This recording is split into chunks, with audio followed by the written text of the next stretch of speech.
बिस्मिल्लाहिर्रहमानिर्रहीम फ़बिअय्यि आलाइ रब्बिकुमा तुकज़्ज़िबान। और तुम अपने रब की कौन कौन सी नेमतों को जुठलाओगे। अल्लाह ताला कुरान पाक में फरमाते हैं कि इंसान नाशुक्रा है, एहसान फरामोश है।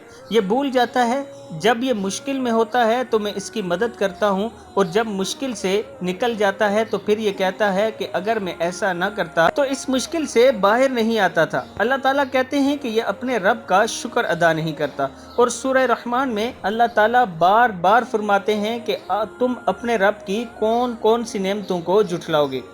आज हम अपने दोस्तों के साथ एक ऐसी वीडियो शेयर कर रहे हैं और अल्लाह की ऐसी कुदरत आपको दिखाने लगे हैं कि आपकी अक्ल हैरान रह जाएगी। इस वीडियो में आप देख सकते हैं कि एक शख्स खड़ा वीडियो बना रहा है और 1 फुट से भी कम फासले पर दूसरी तरफ ओले पड़ रहे हैं, यानी यालाबारी हो रही है। दोस्तों, ये है मेरे रब की कुदरत कि देखें कैसे लाइन लगा दी गई कि इस हुदूद से ओलों ने तजावज़ नहीं करनी। ये मेरे रब की कुदरत है और रब के ही इख्तियार में है। दुनिया की कोई ताकत, कोई टेक्नोलॉजी इस काम को नहीं कर सकती। आप इस वीडियो में देख सकते हैं कि इस शख्स के पाँव से तकरीबन 1 फुट के फासले पर यालाबारी हो रही है। लेकिन दोस्तों देखो कि रब ने जो इसकी हुदूद मुकर्रर की है ये उससे बाहर नहीं आ रही। इससे हमें सबक सीखना चाहिए।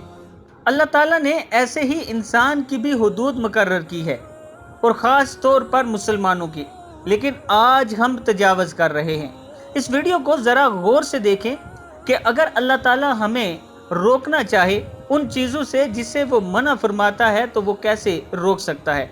आप देख सकते हैं कि ये एक लाइन है दूर से खींची गई, जिसमें अल्लाह ताला ने इस ओलू को ये फरमा दिया कि आपने इस हुदूद से इस साइड पे नहीं बरसना बल्कि इस साइड पे बरसना है। तो देखें, वो अपनी हुदूद से तजावज़ नहीं कर रहे। लेकिन इंसान अक्ल और शऊर रखने के बावजूद और अपने प्यारे नबी अकरम सल्लल्लाहु अलैहि वसल्लम की तालीमात अपने सामने होने के बावजूद हम तजावज़ कर रहे हैं। अल्लाह ताला फिर हम पर अज़ाब क्यों न नाजिल करे। हमें तौबा करनी पड़ेगी और तौबा करनी चाहिए। मैं अपने दोस्तों से रिक्वेस्ट करूंगा कि इस वीडियो को देखने के बाद ज़रा बैठ के सोचें कि अल्लाह ताला अगर इनको एक हुदूद तक रख सकता है, इनको एक दायरे के अंदर रोक सकता है बारिश और ओलों को, तो क्या इंसानों को नहीं रोक सकता? बिल्कुल रोक सकता है। लेकिन उसने हमें खुली छूट दे रखी है, हमें अक्ल और शऊर देकर दुनिया में भेज दिया कि अब देखते हैं कि आप सही की तरफ जाओगे या नकल की तरफ जाओगे, आप अच्छाई की तरफ जाओगे या बुराई की तरफ जाओगे। तो दोस्तों, सोचने के बाद हमें ये इरादा करना चाहिए कि आज के बाद हम अल्लाह की मुकर्रर करदा हुदूद से बाहर नहीं जाएंगे। ऐसे ही हमारी ज़िंदगियां बन सकती हैं और हमारी दुनिया और आखिरत बन सकती है। कमेंट सेक्शन में आप दोस्तों ने अपनी राय का इज़हार ज़रूर करना है, और अगर आपने अभी तक हालात टीवी को सब्सक्राइब नहीं किया तो ज़रूर कर लें। अस्सलामु अलैकुम व रहमतुल्लाहि व बरकातुहू।